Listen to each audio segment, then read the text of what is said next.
সম্মানিত দর্শক, বিএনপির ভারপ্রাপ্ত চেয়ারম্যান জনাব তারেক রহমান সাহেবের ঐতিহাসিক স্বদেশ প্রত্যাবর্তন হয়ে গেল 25শে ডিসেম্বর।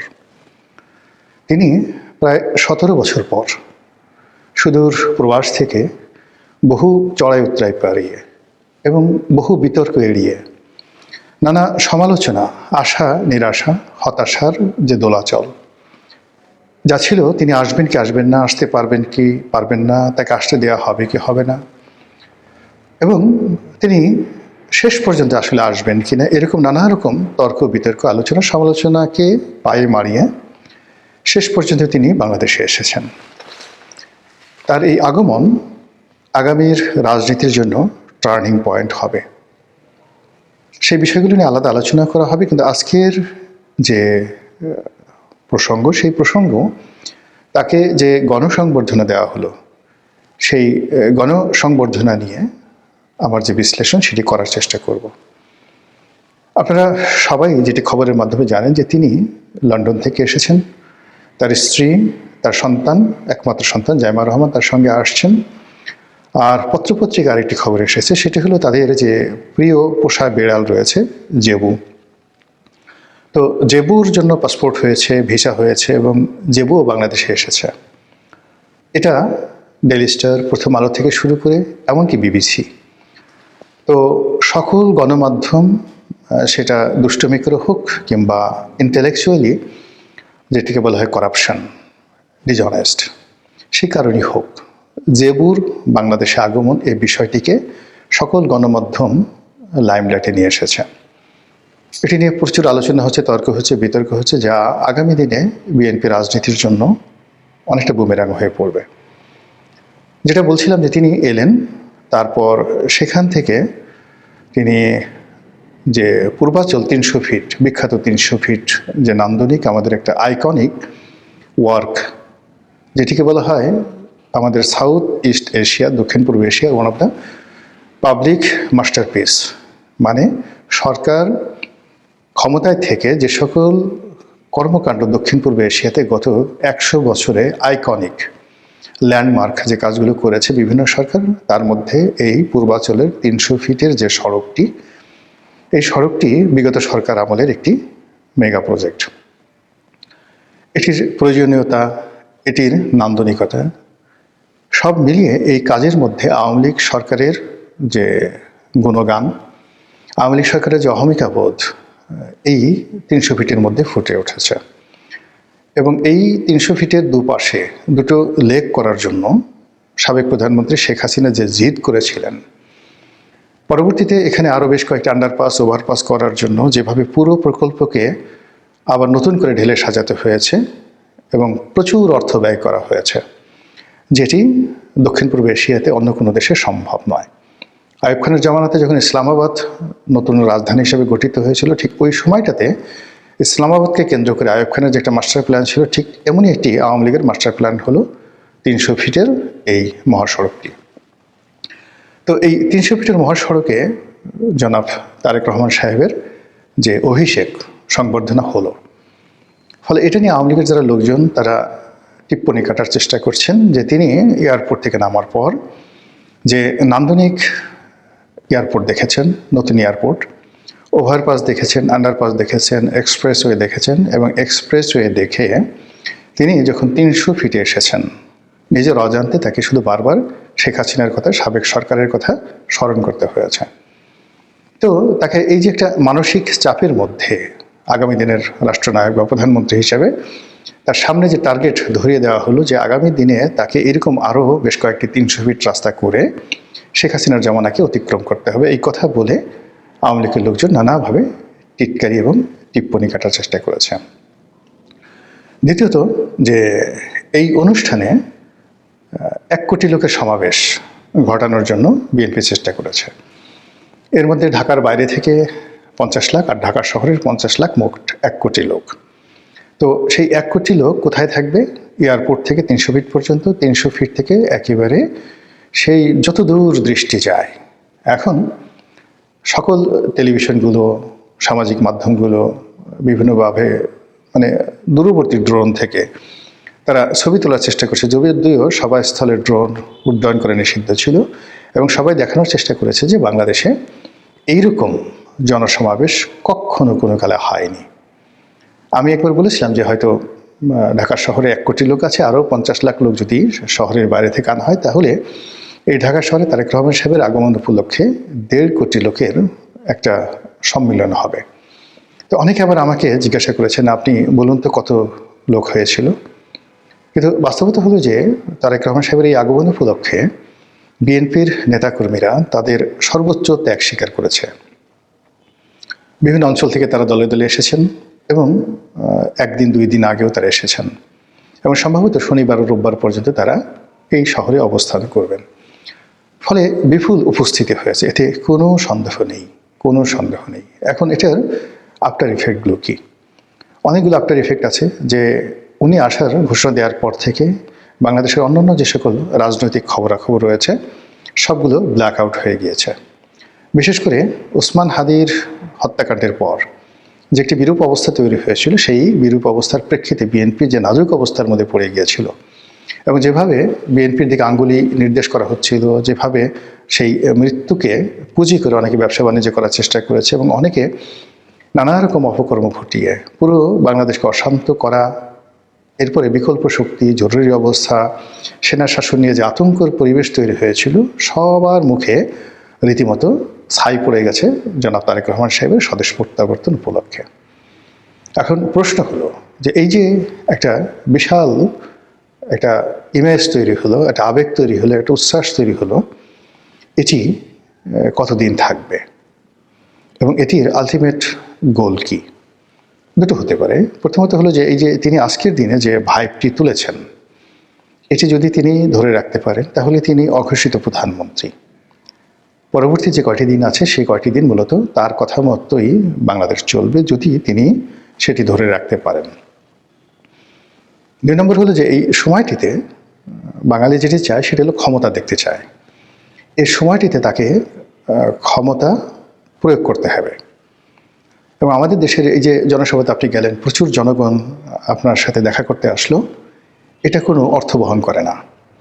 অর্থ বহন করে হলো যে আপনি যেখানে বসে আছেন সেখানে ক্ষমতাধর লোকরা কীভাবে রেসপন্ড করে, অর্থাৎ সেনাবাহিনীর প্রধান, তারপর রাষ্ট্রপতি, প্রধান উপদেষ্টা, পুলিশের আইজি, র্যাবের প্রধান, বড় বড় জেনারেল, তারা এই সময়টিতে তারেক রহমান সাহেবের সঙ্গে কীভাবে দেখা করেন, কীভাবে কথা বলেন এবং বিএনপির নেতাদেরকে কীভাবে মূল্যায়ন করেন, এটার উপরে নির্ভর করে সমস্ত কিছু। আমাদের দেশের রাজনীতি ক্ষমতা কেন্দ্রিক আর আবেগ নির্ভর।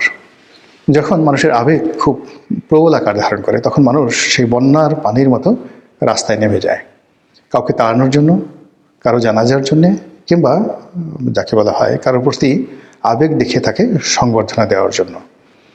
1981 সনে যখন শেখ হাসিনা বাংলাদেশে এসেছিলেন, ওই সময়ের ঢাকাতে প্রচণ্ড বৃষ্টি ছিল মে মাসে। এই প্রচণ্ড বৃষ্টির মধ্যে শেখ হাসিনাকে দেখার জন্য ঢাকা এয়ারপোর্টে কত লোক গিয়েছিলেন ওই সময়ের যারা লোকজন আছেন তারা বলতে পারবেন। দ্বিতীয়ত, বঙ্গবন্ধু যখন 10ই জানুয়ারিতে এসেছিলেন তখন কত লোক হয়েছিল।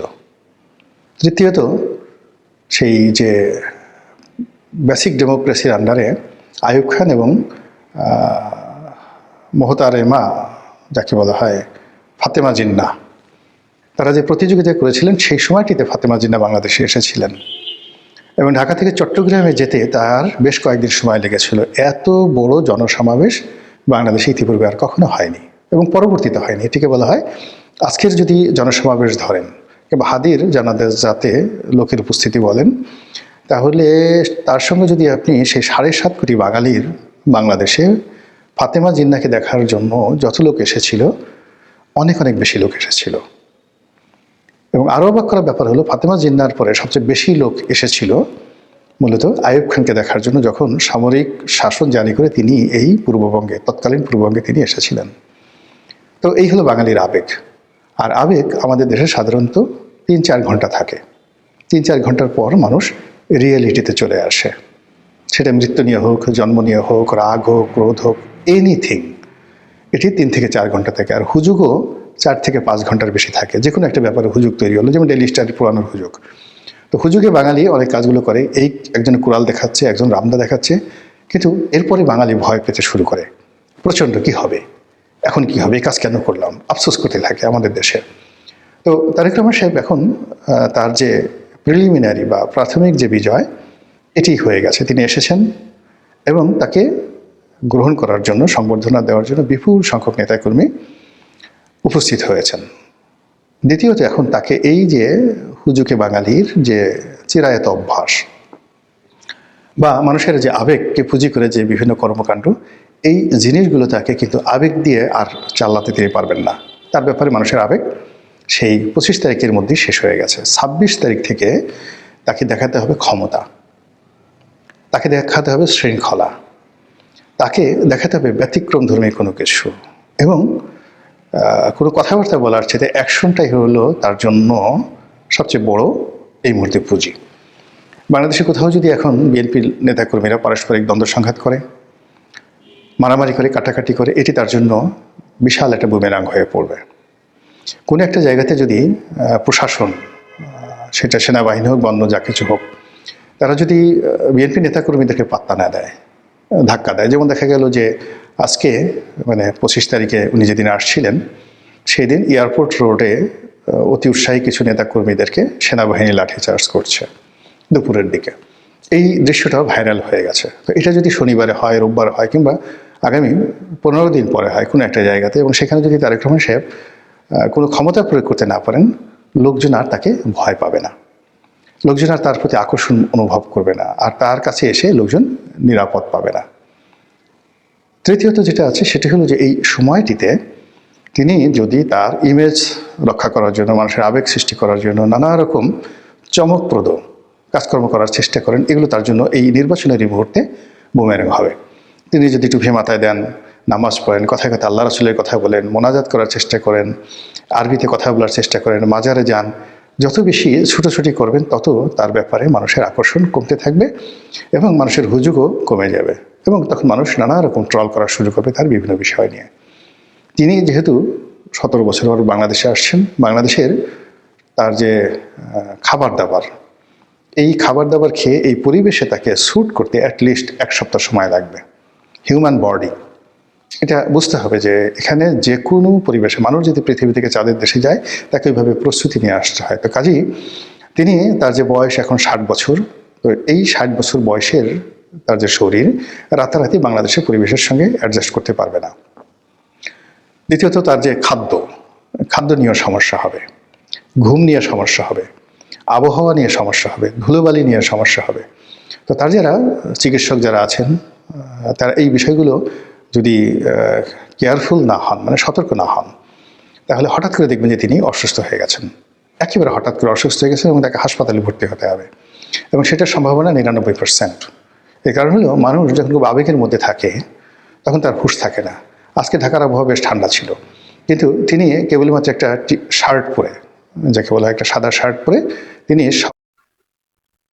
300 ফিট নিয়ে গোপন তথ্য দিল গোলাম মাওলা রনি। শীতের কাপড় ছিল, কিন্তু তার গায়ে সেটা ছিল না।